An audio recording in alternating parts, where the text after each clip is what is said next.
Hello, if you're new to my channel, I'm Susan and I'm an artist, and I also do a lot of hand knitting and some felting. Today I'm going to knit a new pattern in the hand knit bulky yarns, and this is going to be a striped, and we'll do 2 loops from the front, 2 loops from the back, and I think that's a knit purl.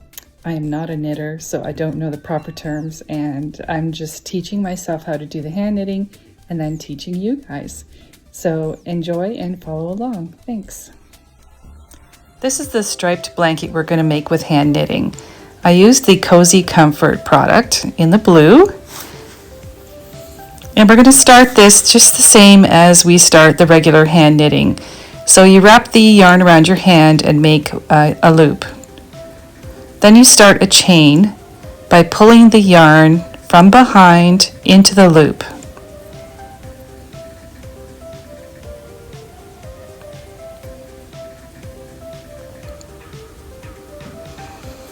So I'm going to make a chain of 24 loops.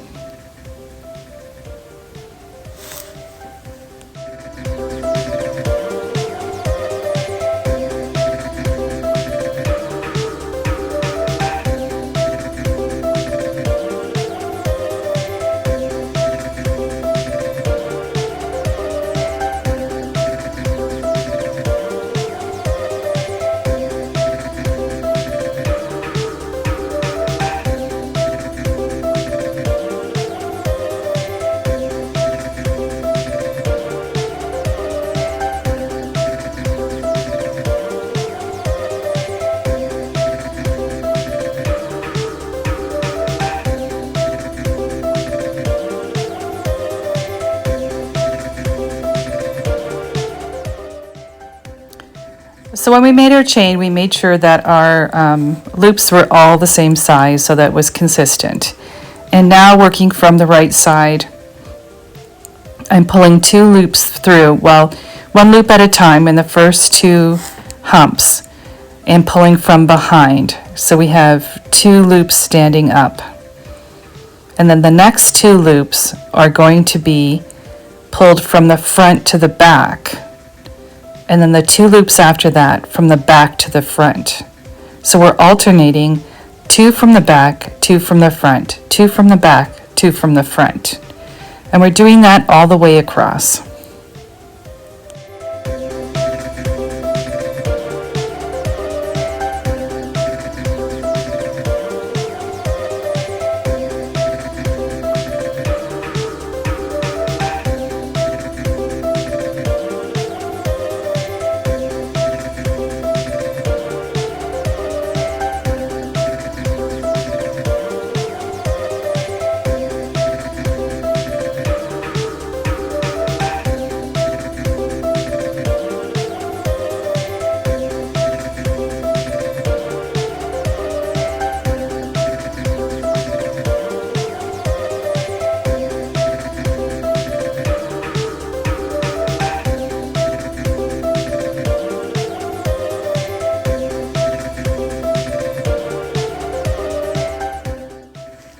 When we get to the other end, we're going to be working from the left to the right.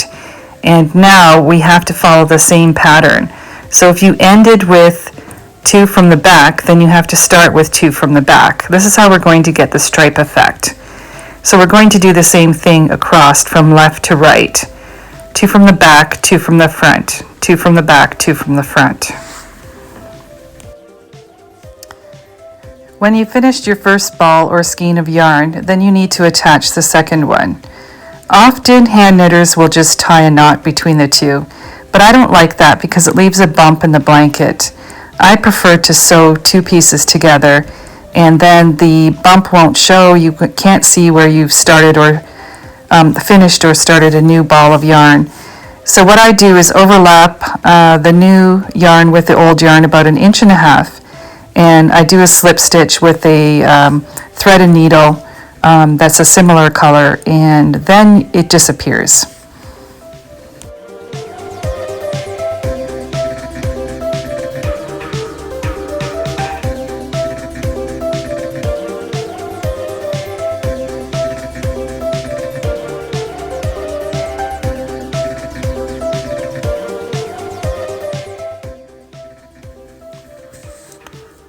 So we continue on, knitting with 2 loops from the back, 2 loops from the front to continue on this striped effect. And I had to keep checking myself to make sure I didn't mix up the order of things.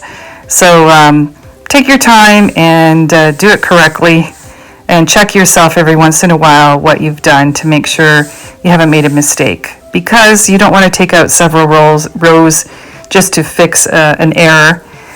So it's a good idea just to keep an eye on things.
I forgot to record myself while finishing off the blue blanket, so it's the same technique with any blanket, no matter what pattern you're doing.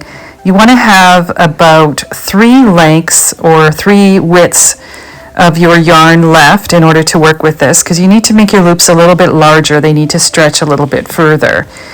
So you're going to make 2 loops in your first 2, and then put the second one through the first one and bring it across.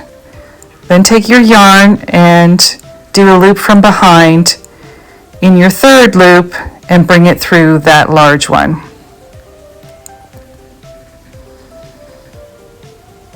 Then take your yarn and make a loop from behind, and then through that loop you bring it across. And you'll end up with a chain that comes across the top of your blanket.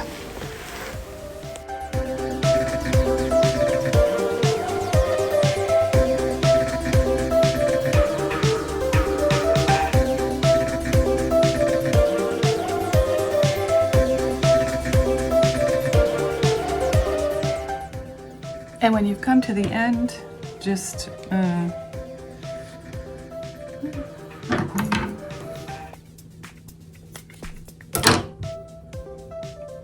tie a knot.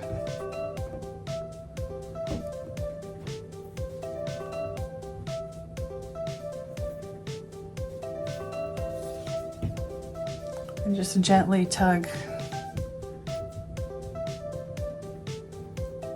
You want the knot to be tight, but you don't want to break the yarn.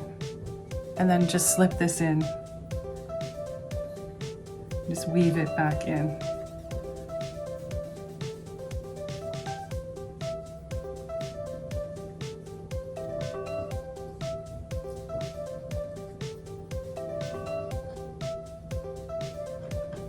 And it's nice to save a piece just in case, I don't know, something goes wrong, your dog bites it, or